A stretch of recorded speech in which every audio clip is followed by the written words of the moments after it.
Hello, everybody. Welcome back to Old News, the museum's monthly webcast bringing you exciting discoveries from the field of paleontology. My name is Laura Beth Spear, and I am going to be your host today. So I'll keep an eye on our live chat room. Those of you that are logged into your Gmail or your YouTube account, you can type in questions, and I will look at that and make sure that Christian can answer them. So with me, as usual, is Dr. Christian Kammerer, the museum's research curator of paleontology. Thanks, Laura Beth. What's new? So this week we're going to be talking about the origins of snakes. Snakes are one of the most iconic living animals, I think. Everyone knows what a snake looks like. I love them, but they're wonderful some animals. People don't. Well, I mean, some of them are dangerous, but most of them are totally harmless, and all of them are important parts of our ecosystems. But what we want to know is, like, where did they come from? Like, surely snakes did not appear totally, like, they're reptiles. Yeah. So they wouldn't appear long and skinny and legless. All the other reptiles, Right. have And just come out of nowhere. limited ancestors. So the snake morphology, this very elongate body and the lack of legs, is something that you do see in various other groups of animals. Like, for example, if we look to some pictures here, you have worm-like animals, which are called vermiform, and that usually signifies an animal that is burrowing under the ground. So they use that long sort of sausage-like body to sort of undulate or to contract their way through the sediment, through dirt or mud. The other type of animal with this morphology are eels. So they have what's called anguilliform morphology. And they also undulate, but they move the body side to side in order to swim through the water.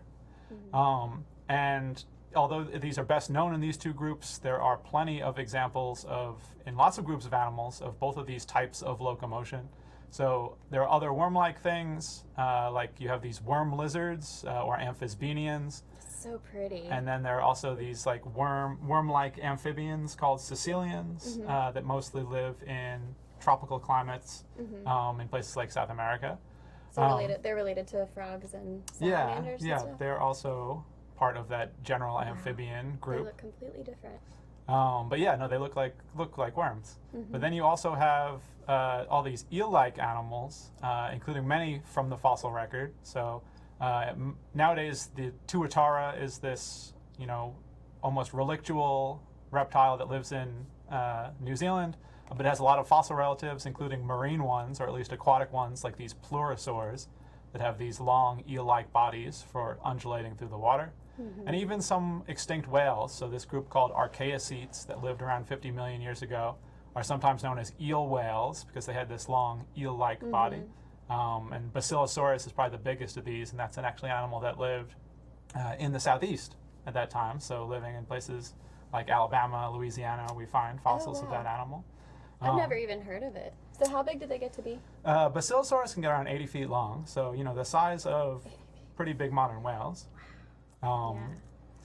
But snakes do both of these things. So snakes are both living in the dirt, and there's some that live in the water. There are snakes that live up in trees. Right. Snakes are a very diverse group ecologically, which makes it more difficult to figure out why they first evolved the snake shape. And there's been a long-standing debate among paleontologists and herpetologists as to whether snakes basically originated as burrowing creatures or whether they originated as marine creatures, and why they evolved that snake shape, why they lost the limbs. Right. And became so successful. Yeah.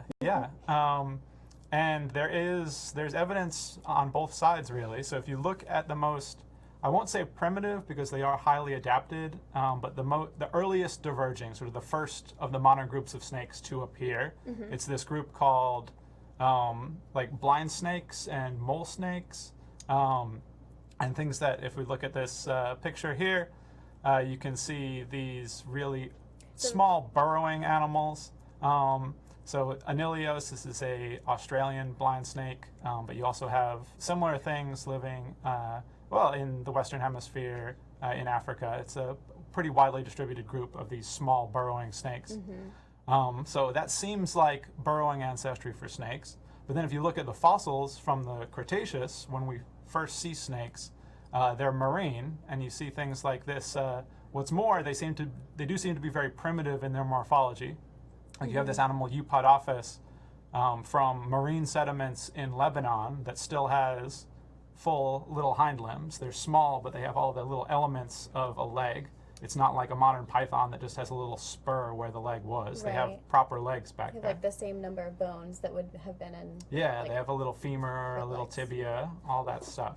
Yeah. But just tiny, and probably, were not able to be used for locomotion. So we don't think that they were actually using them in the water. We don't think that they were swimming with them. We think they were just sort of like hanging off the sides of the body as they were undulating through. Okay. But their presence does indicate that this is sort of a very primitive organization for these marine snakes. So you have, some data for burrowing, some for marine. But part of the problem is we know very little about the earliest snakes. So like these are all animals we were just talking about, sort of late Cretaceous. Snakes have clearly already diverged from their nearest lizard ancestors at that point. And so we need more fossils from earlier in snake evolution, and that's something that has come about just recently with these really beautiful new fossils from Argentina of a animal called Nahash, which is a very early fossil snake.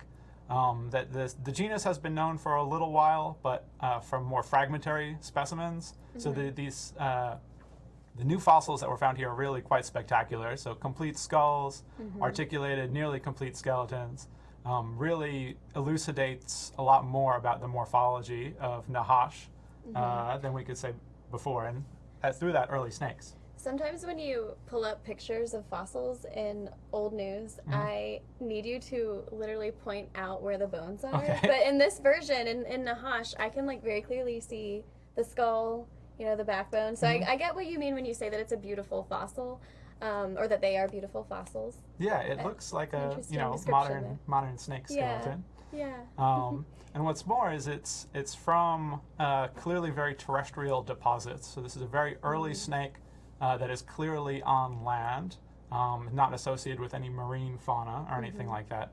And this is, it actually is part of increasing evidence for a terrestrial and probably burrowing origin of snakes. So with the weight of evidence coming down on the side of burrowing as the origins.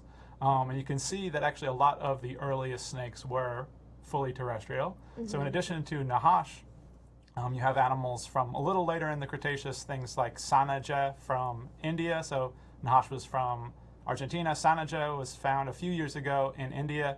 This is a very interesting fossil because it seems it's a big predatory snake, seems to have been found in a dinosaur nest. Wow. So you can see on the right there a little drawing of a baby sauropod, a long-necked dinosaur, and then there are these sauropod eggs in the nest.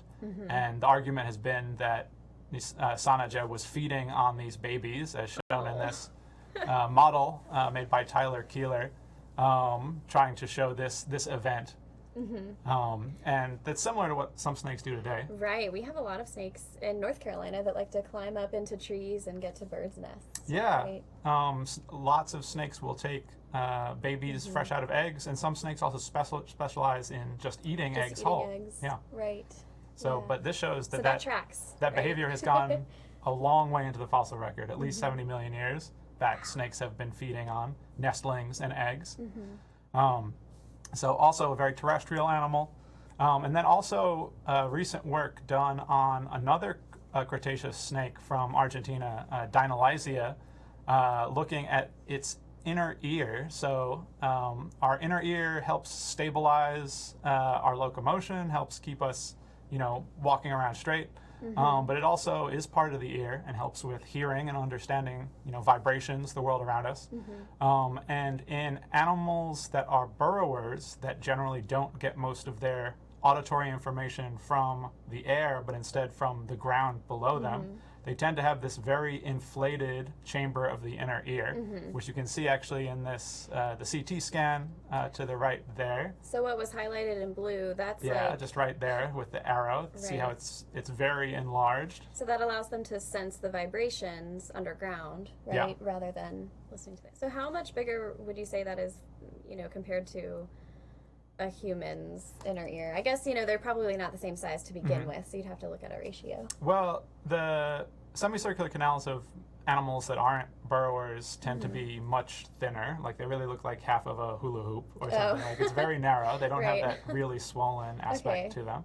So that was like, okay, I understand now. Yeah. So Deinonychia, not only another terrestrial early snake, but seems to show some features specifically adapted for burrowing. Right. Yeah. So gathering even more evidence that the snakes began on land Yeah. burrowing versus in the water.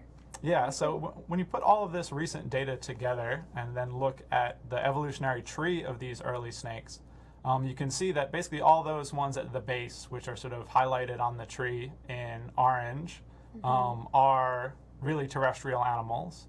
And it's not until you get very close to modern snakes with this group, the Simoliophids, that you're getting marine snakes. And it seems probable that this is when they're really starting to diversify and explore new habitats. And so even if the snake sort of habitus or body form was originally evolved for burrowing, it proved very adaptable for going into trees, for going into the water, and then doing all the incredibly diverse things snakes do nowadays. So it looks like all of these snakes have very similar teeth, and I was curious, do all of the snakes that we know of in the prehistoric record, do they all have the like carnivorous teeth? Like, do we think they've always been eating Yeah, meat? so snakes are almost all carnivorous. Some snakes will take limited vegetable material. Some aquatic snakes will eat algae. But for the most part, they are predators, and most of them are hypercarnivorous. Like all they do is eat prey. And yeah, there's a lot of variation in snake tooth length, for instance, whether or not they have like an enlarged fang for venom or things like that. But most of them have very homodont dentition, which means that all the teeth basically look the same. Okay. Like if we look down here, I have a python skull, for instance. And you can see python has these very sharply recurved, pointed teeth. This is typical for an animal that is basically grasping prey and swallowing it slowly, and so it can't escape. Otherwise, it'll pull itself back on the teeth and get impaled. So yeah, there's no real escape there. And this exact type of tooth isn't present in all snakes, but this degree of similarity where basically the tooth at the front of the jaw is very similar, although larger than just a tooth at the back of the jaw. That's typical of most snakes. It's not like our teeth where we have distinct molars and canines and incisors and things like that. So we have a quick question. Can we recap why we know that the snakes began as terrestrial snakes? Yeah. You pulled from several different fossil species. Yeah, so a lot of it has to do with the environments in which we find these snakes. So we can tell by the types of rock they were in, what kind of environment they were living in. Like if it's a sandstone that seems to be have wind blowing on it, we know it's a dry, sandy environment. Whereas the one-legged snake that I showed early on, Eupodophus, is from marine types of sediments, so like limestones, things that only deposit underwater. So you can tell based on the rock whether something was from basically underwater or sort of in mud or in drier habitats. And it seems like a lot of these early snakes are coming from much drier, more upland habitats. And certainly, some of them may have gone into rivers or something, but they're not. They're not in the ocean. They're not sea snakes. Okay. Very cool. So I was also wondering, have we ever found any coprolites from snakes? And just in case you guys at home or at school don't know what a coprolite is, it is fossilized poop. So it's one of my favorite fossils, actually. So this is an example of a coprolite. Don't know what animal it came from, but we know we found coprolites from dinosaurs, right? What do you think we would find from snakes? Well, it's possible to find them, but to my knowledge, there are no records of snake coprolites. The fossil record of snakes is itself not great in terms of finding complete skeletons. Most snake fossils that are known are isolated vertebrae. Snake bodies fall apart very easily. Like you can imagine when a snake dies. If you've ever seen a dead snake, it's usually already falling to pieces. It's decomposing? Or the bones are both kind of decomposing and coming apart, disarticulating. Yeah. Okay. So it's not like you know, if you find a human skeleton, not to get too morbid, like there are chunks of the skeleton that are going to stick together for long periods of time, like the rib cage, the hip girdle, even maybe things like the hand. If we were to be fossilized, there's a good chance of getting like a whole thorax at least of a human in there. Okay. Snakes are not like Wow. that. Snakes, you know, it's just little, you know, the vertebrae are a segment of the body, and when it's reduced to the skeleton, there's nothing really holding that together. So they disarticulate very easily, and most of the fossils are these disarticulated vertebrae, because snake skeleton is mostly vertebrate. Right. Yeah. And so as a result of that, we don't have, you know, great snake fossils, and there's not things, you know, they're not isolated coprolites that I think we could easily refer to snakes. Yeah. There may be some colallites out there. I'm not sure of that, but so colalite is a type of bromelite. So bromelite refers to all of the basically chunks related to digested food that can be in a fossil. So coprolite is actual fecal material that has left the body. So if I smash this open with a hammer, would I find bromelites? No. Is that what you're saying? Coprolite is a type of bromelite. Oh, okay. So, so you can have a regurgitite, which is like an owl pellet, where it's not poop. It hasn't like left the cloaca, but it's digested material that has then been regurgitated. You can have a coprolite, which is like proper fecal material. You can have a colalite, which is like the food that's still in the digestive system being fossilized. So it's possible that exists. They're very rare. So as I said, snake fossils are pretty rare. But there are some spectacularly preserved complete snakes, especially from like the Eocene, places like Green River and Messel in Germany, that have the scales preserved, that do have gut contents preserved. So some of them probably have colallites in there. So what about Titanoboa? You mentioned the Eocene. Okay, is that one from the Eocene? Because Titanoboa, that's the biggest snake that we know of, right? Yes. Like in the fossil record. So there is this animal, Titanoboa, which is at present the largest known snake. Thought to have been, you know, it's known also from mostly isolated vertebrae, but they are gigantic. And this is an animal that was probably, you know, around 40 feet long, if not somewhat more, probably 4 times more massive than an anaconda. And yeah, it lived in the very early tertiary period and sort of the early Paleogene during what is generally thought of as the age of mammals. But clearly, you know, there was still some really impressive reptiles at that time. And indeed, in the habitat that Titanoboa is from, which is, it lived in northern South America during a very hot and very wet period in Earth history. And it coexists with these giant crocodilians, early like relatives of caimans, and giant turtles as well. So it's reptiles were still sort of the dominant members of these ecosystems at that time. So we think they would have been like the apex predator? Yeah, for sure. Okay. The mammals that were around then, you know, they are diversifying already, but none of them are that big, and all the predators actually are quite small. And how long ago would this have been in Earth's history? So you're looking at around 50 to 55 million years ago, during the Paleocene, Eocene epochs. Right. Very cool. Yeah. Titanoboa. I don't even want to imagine that. I like snakes, but not that much. Yeah. And there were some other really big snakes at the same time. So, but like almost that size? Yeah, well, the same length, but not as massive. Oh, so okay. in the marine realm, there's this group, the Paleophids, too, which are known from, well, they're probably swimming in between Africa and South America as they were breaking up. And you find their fossils in, South America, West Africa, places like Madagascar. And so, those might also have been 30 or 40 so feet long, but they're from a much more gracile type of snake than Titanoboa. Gracile. Yeah, just this very slim, elongate. Yeah. Okay. Like, Titanoboa, it's not like just that grass. Yeah, it's, well. I'm sure that's not the actual root of that word. That's how I'll remember that, though. Yeah, that's good. It's good mnemonic. No, Titanoboa, the vertebrae they are massive. It's not just that it's longer than modern boas and pythons. Right. It's a much bulkier animal. Okay, well, I don't see any questions, but you guys still have some time to type in questions if you have them. I have a question actually for our audience today. So those of you watching, I want to know, does anybody know what the name Nahash means? That's our new discovery for this month, right, is Nahash the snake from Argentina? Argentina, yeah. Argentina. So, does anybody know what that name means? I'll give you guys a few seconds to type that in. And then if you guys don't know, Christian will tell us. Yeah, sure. Right? I'm happy to I love when we talk about naming talk about things. the etymology of any of these things. Sanaja, which was that dinosaur-eating snake from India, is it? The baby dinosaur eating snake. Yeah, that's a name from Sanskrit. Oh, really? Yeah, I think it means like ancient jaw, something to that effect. That's a lot nicer than what I would have named it. You know, Baby eater. Yeah. Yeah. Okay, no responses. All right.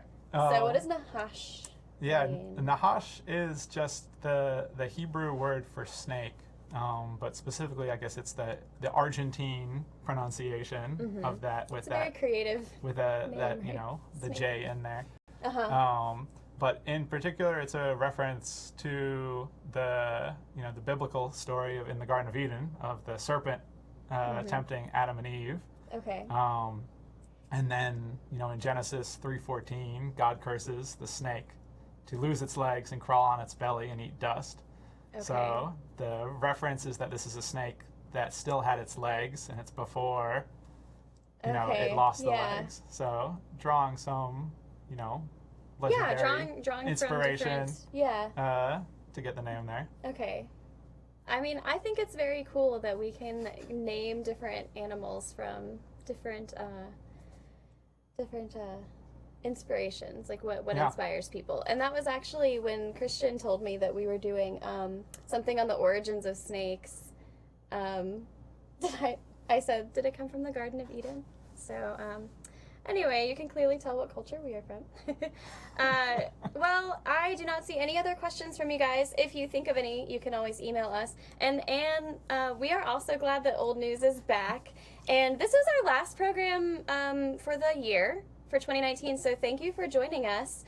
And we'll be back in 2020. If you want to receive emails, to get notified of our full schedule, then you can subscribe to Old News by emailing us at outreach@naturalsciences.org. Nice. Okay. And just say, I want to subscribe to Old News. All right. Happy holidays, everybody. Yeah. See you next year. Thanks for stopping by. Bye.